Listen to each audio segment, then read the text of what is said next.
Tiruchendur doctor Sivanthi Adithanar கல்வியியல் கல்லூரி உங்கள் எதிர்காலத்திற்கான சிறந்த தேர்வு. பிரதமர் இல்லம் அருகே கடந்த 3 மணி நேரத்திற்கும் மேலாக தொடர்ந்து கொண்டிருக்கிறது காங்கிரசார் நடத்தி வந்திருக்கக்கூடிய இந்த போராட்டம்.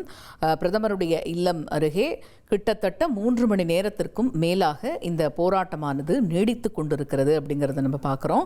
நீட் வினாத்தாள் கசிவு விவகாரம் தொடர்பாக இந்த போராட்டம் அடுத்த கட்டத்திற்கு சென்று கொண்டிருக்கிறதுங்கிறதையும் பார்க்க முடியுது. போராட்டத்தில் காங்கிரஸ் எம்பி பிரியங்கா காந்தி மற்றும் பிற எம்பிக்கள் பங்கேற்றிருக்கிறார்கள் என்று அறிகிறோம். ராகுல் காந்தி கடந்த 3 மணி நேரத்திற்கும் மேலாக இந்த போராட்டத்தை தலைமையேற்று நடத்தி வருகிறார் அப்படிங்கிறதையும் பார்க்குறோம். பிரதமர் நரேந்திர மோடி இல்லம் முன்பு போராட்டத்தில் காங்கிரசார் ஈடுபட்டிருக்கிறார்கள் என்று அறிகிறோம். தலைநகர் கடந்த சில நாட்களாகவே குறிப்பாக நேற்றிலிருந்து போராட்டக்களமாக மாறி இருக்கிறது தலைநகர் டெல்லி அப்படிங்கிறதான் பார்க்குறோம். ஒரு பக்கம் மாணவர்களுடைய போராட்டம் இந்த மாதிரி போயிட்டு இருக்கக்கூடிய சூழல்ல இப்ப பிரதமருடைய இல்லத்திற்கு முன்னதாகவே காங்கிரசார் இந்த போராட்டத்தில் ஈடுபட்டுட்டு வராங்க அப்படிங்கிறத பார்க்குறோம்.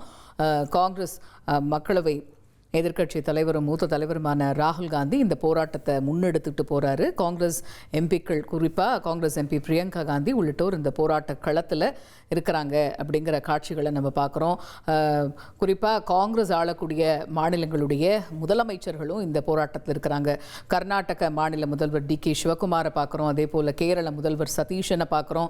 இது போன்று காங்கிரஸ் ஆளக்கூடிய மாநில முதல்வர்கள், காங்கிரஸுடைய முக்கிய நிர்வாகிகள் இவங்க எல்லாருமே பிரதமர் நரேந்திர மோடியுடைய இல்லத்திற்கு முன்பாக இந்த போராட்டத்தில் கடந்த 3 மணி நேரத்தை கடந்து நடந்துட்டு இருக்கக்கூடிய இந்த போராட்டத்தில் ஈடுபட்டு வராங்க அப்படிங்கிறத பார்க்குறோம். கூடுதல் விவரங்களை கேட்போம். செய்தியாளர் ரமேஷ் இணைகிறார். ரமேஷ், இப்போ அந்த காட்சிகளை நம்மால் பார்க்க முடியுது. கிட்டத்தட்ட 3 மணி நேரத்திற்கும் மேலாக இந்த போராட்டம் அந்த இடத்துல நீடிச்சுட்டு வருது பிரதமருடைய இல்லத்துக்கு முன்பாக அப்படிங்கிறத பார்க்குறோம். காங்கிரஸ் ஆளக்கூடிய மாநில முதல்வர்கள் இருக்கிறாங்க, காங்கிரஸுடைய மிக மூத்த நிர்வாகிகள் இருக்கிறாங்க அப்படிங்கிறத பார்க்குறோம், எம்பிக்கள் இருக்கிறாங்க அப்படிங்கிறத பார்க்குறோம். இது அடுத்த கட்டமாக எப்படி நகரப்போகுது?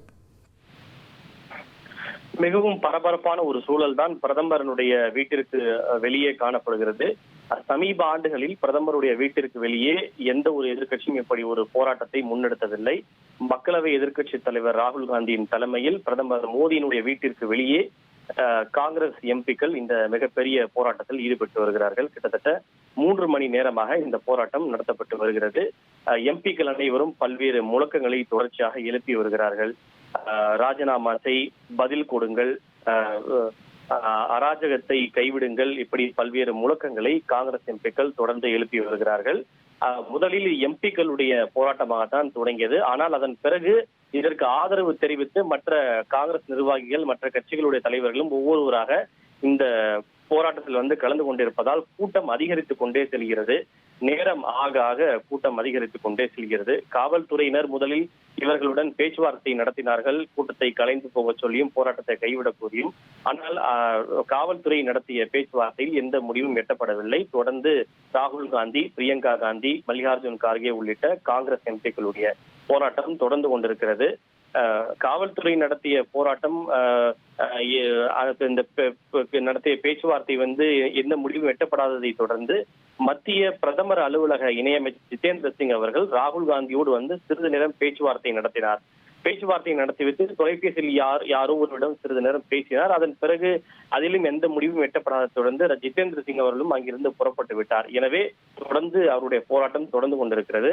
ராகுல் காந்தி அனைவருக்கும் அழைப்பு ஒன்றை விடுத்திருக்கிறார். அதாவது மாணவர்களின் மீது நடத்தப்பட்ட இந்த தாக்குதல் என்பது ஒவ்வொரு இந்திய குடும்பத்தின் மீதான தாக்குதல். எந்த பதிலும் கொடுக்காமல், எந்த விளைவுகளையும் சந்திக்காமல் தப்பித்து விடலாம் என்று பிரதமர் மோடி நினைக்கிறார். இந்த முறை அது நடக்காது. எனவே மாணவர்கள் நீதி பெற தகுதியானவர்கள் என்று நினைக்கிற ஒவ்வொரு தேசபக்த இந்தியரும் பிரதமர் இல்லத்திற்கு முன்பு நடைபெறுகின்ற தர்ணா போராட்டத்தில் அதிக அளவு ஒன்று கூடுமாறு பொதுமக்களுக்கு வெளிப்படையாகவே ராகுல் காந்தி அழைப்பு ஒன்றை விடுத்திருக்கிறார். எனவே இன்னும் சிறிது நேரத்தில் அவர்கள் கைது செய்யப்படுவார்களா அல்லது இரவு முழுக்க இந்த போராட்டம் நடைபெறுமா என்ற ஒரு கேள்வி எழுந்திருக்கிறது. இந்த போராட்டத்தில் கலந்து கொள்ள வந்த காங்கிரஸ் பொதுச் செயலாளர் ஜெயராம் ரமேஷிடம் இந்த போராட்டம் எவ்வளவு நேரம் நீடிக்கும் என்று கேட்டபோது இரவு வரை கூட நீடிக்கும், பிரதமர் பதில் கூறுகின்ற வரை இரவு ஆனாலும் கூட இந்த போராட்டம் நீடிக்கும் என்று ஜெயராம் ரமேஷ் அவர்கள் தெரிவித்திருக்கிறார். எனவே இரவு முழுவதும் இவருடைய போராட்டம் நீடிக்கப் போகிறதா இல்லது காவல்துறை இன்னும் சிறு நேரத்தில் கைது செய்து போராட்டத்தை கலைப்பார்களா என்ற ஒரு கேள்வியும் எதிர்பார்ப்பும் எழுந்திருக்கிறது. ரைட். விவரங்களுக்கு நன்றி ரமேஷ். தொடர்ந்து இணைப்பில் இருங்க. இதனிடையே எமது செய்தியாளர் பாரதி ராஜா களத்தில் இருக்கிறாரு, அவர்கிட்ட நம்ம பேசுவோம். பாரதி, இப்போ நீங்கள் பார்க்கக்கூடிய காட்சிகள் என்ன? முதல்ல ஒரு 3 மணி நேரத்திற்கு முன்னதாக இந்த போராட்டம் ஆரம்பித்த போது அந்த களச்சூழல் எப்படி இருந்தது? இது வெறும் எம்பிக்கள் ஒரு முன்னெடுத்துட்டு வரக்கூடிய ஒரு போராட்டமாக துவங்கின இது கொஞ்சம் கொஞ்சமாக அடுத்தடுத்த கட்டத்தை நோக்கி நகர்ந்திருக்கு அப்படிங்கிறத நம்ம கடந்த 3 மணி நேரமாகவே பார்த்துக்கிட்டு வரோம். ஸோ இப்போ நம்ம பார்க்குறோம், காங்கிரஸுடைய மூத்த தலைவர்கள் இருக்கிறாங்க, காங்கிரஸ் ஆளக்கூடிய மாநிலங்களுடைய முதலமைச்சர்கள் இருக்கிறாங்க அப்படிங்கறத பார்க்கிறோம். சோ நீங்க பார்க்கக்கூடிய காட்சிகள் அங்க எப்படி இருக்கு? ஆரம்பிக்கும் போது கூட்டம் எப்படி இருந்தது, இப்ப எப்படி இருக்கு, இனி அடுத்து இதை எப்படி நகர்த்திட்டு போறாங்க? எம்பிக்களோட ஆரம்பிச்ச இந்த போராட்டம் எங்க பிரதமர் இல்லத்தின் முன்பாக இப்ப பாருங்க, கிட்டத்தட்ட ஒரு 500 பேருக்கு மேல இருக்காங்க.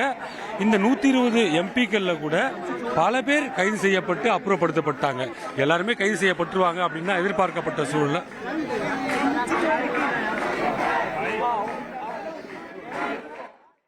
பாரதி, இணைப்பில் இருக்கீங்கன்னு புரிஞ்சுக்கிறேன். இப்போ நீங்க அங்க பார்க்கக்கூடிய காட்சிகளை நேயர்களுக்கு விவரிங்க.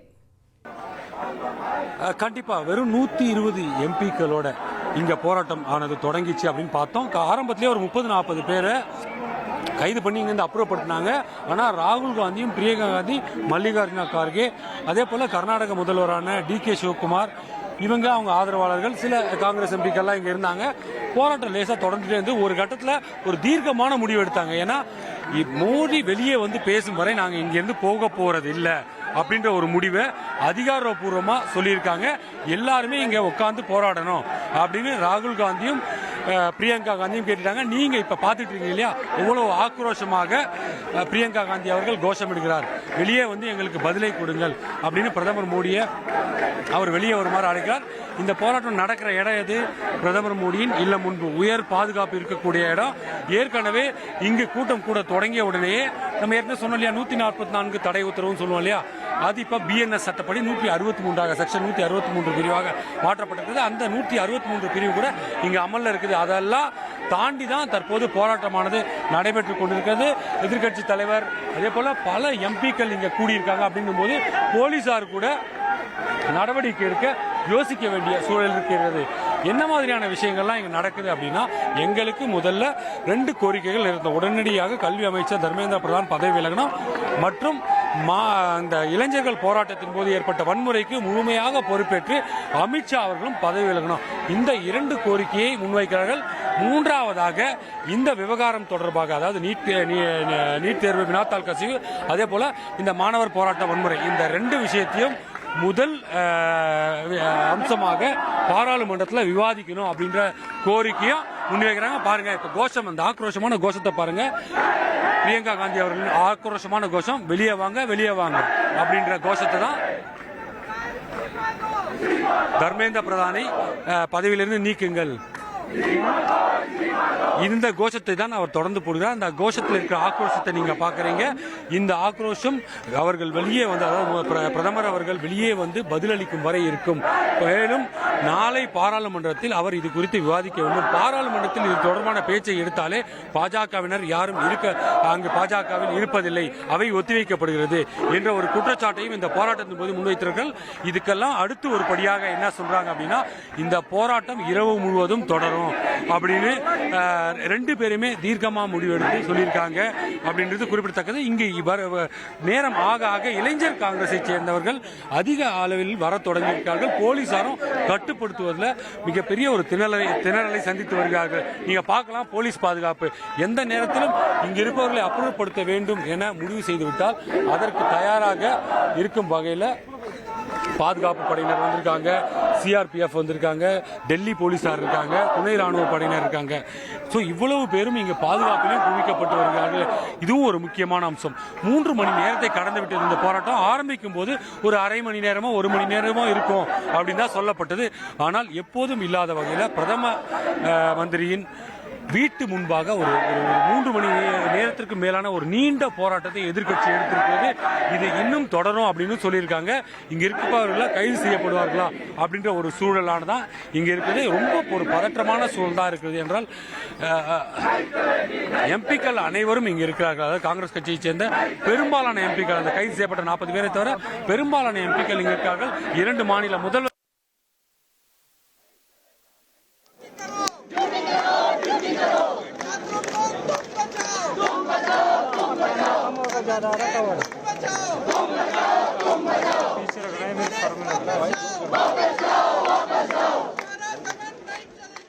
நாட்டிலேயே உச்சபட்ச பாதுகாப்பு இருக்கக்கூடிய ஒரு இடமான பிரதமர் நரேந்திர மோடியுடைய இல்லம் அமைஞ்சிருக்கக்கூடிய இடத்துக்கு முன்னாடி இந்த போராட்டத்தை முன்னெடுத்திருக்கிறது காங்கிரஸ் அப்படிங்கிறத பார்க்குறோம்.